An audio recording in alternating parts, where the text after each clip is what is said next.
It's early on a summer's morning in this village in South Africa's KwaZulu-Natal province. Luanda Hlali and her friend have finished their chores and are setting off on the 10-kilometre walk to their school. They're among the hundreds of thousands of children in the poorest and most remote rural communities who struggle to get to class.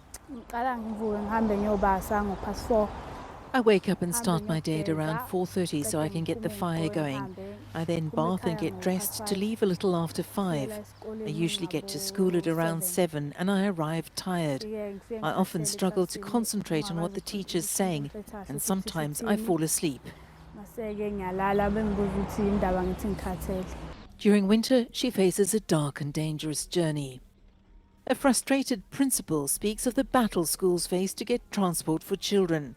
This despite government policy which says those living more than 3 kilometers away should be provided with school buses.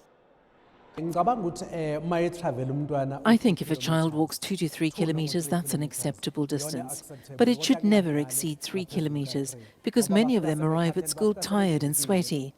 Then there are others who can't get on the bus and are forced to walk close to 20 kilometers to get to school. Many of them decide not to come on those days.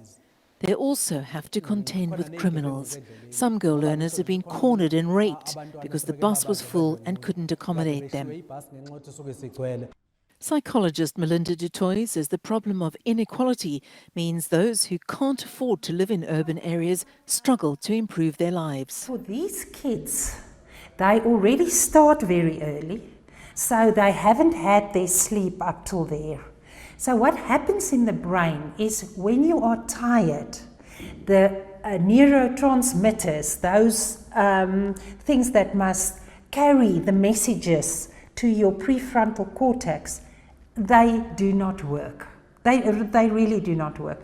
And it doesn't matter how smart you are, how intelligent you are, the brain is like a computer and it works in a specific way. The end of the school day. For those lucky enough to live nearby with parents or relatives, it's a taxi ride home. But for Luanda, like many others, it's a tiring journey on foot to chores and homework.